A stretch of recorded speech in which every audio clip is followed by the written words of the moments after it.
Do either of you monitor the Gaza Health Ministry? I do not.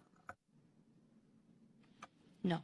No? So I think it's, decent to look at. It's what the lady that got pulled out was parroting when she said 10,000 civilians were killed. And it's not just what they were parroting in back there. It's literally what UNRWA parrots. And then when UNRWA parrots it, it's what Al Jazeera and New York Times and BBC and everybody else, it's what everybody else starts parroting. And I'm going to read to you directly from them what they want everybody to parrot. So accordingly to the Gaza Health Ministry, 9,770 people have been killed. This is in Gaza. 70% were women, children, older persons. 24,158 people injured. 2,260 reported missing. At one point, 521 families, 3,109 citizens, and they give very specific information. Do you notice anything glaringly missing from what I just mentioned to you from the Gaza Health Ministry report? Is there anything that strikes you as glaringly missing?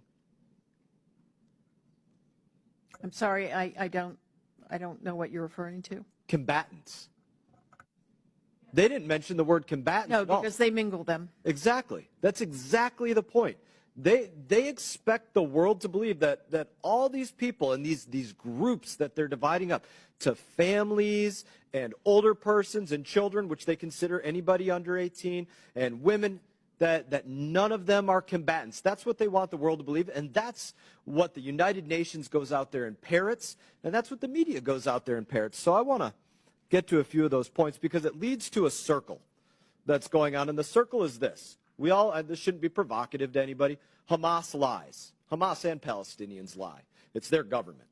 I've had a number of my colleagues that have agreed with me on Twitter that it's their government, even though they tried to censure me on this. But, and then they say they lie, but then they pretend everybody is a victim. And then after they say everybody's a victim, there's anti-Semitic riots and terrorism. And then after that happens, then there's people, members and others, that call for ceasefires in another country and things like this. So I want to ask a few questions on that. Are all combatants men in this war?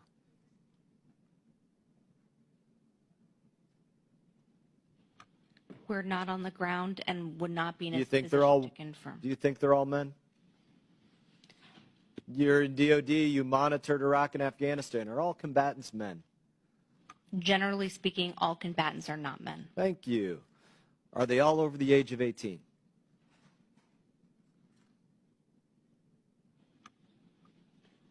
Broadly speaking, there are plenty of designated foreign terrorist organizations who use children in combat. Are they all young adults or some of them are older adults? Congressman, I'm not a lawyer. Okay. Are they all in Gaza? Are all combatants Hamas? No. Are they only individuals that wear black hoods and green headbands? Hamas, just like any terrorist organization, Not just Hamas. Other organizations like Palestinian Islamic Jihad also, I'm sure, don't only parade in the streets in identifiable uniforms. That's right, and it's not just Hamas, like you just mentioned. Now, when I brought this up, which I think is very important to bring up, to identify who's innocent and not innocent, of which I absolutely acknowledge there are innocent people there, even though, again, that has been stripped from me from comments from my colleagues. When I brought that up, my colleague up here, who's missing now, probably conveniently, asked me if I was a member of the KKK. And one of my colleagues over here also tried to censure me for distinguishing between innocent and non-civilian and trying to actually look at who is and who isn't. And this is the big problem about that lie.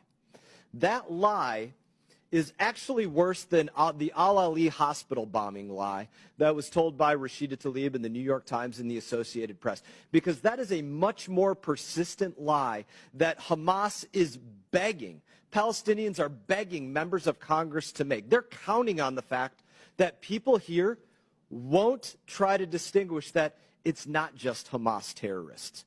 It's also Palestinians. It's also women. It's also under 18. It's also older people. And when they do that, they get that circle of lies where they think everybody thinks over there they're a victim. And then they get the anti-Semitic riots and terrorism. And then they get the people calling for ceasefires and for making them a second state. And that's why that lie and these people unwilling to question that and yelling at me for questioning that are creating a much more persistent problem than even what Rashida Tlaib put out there.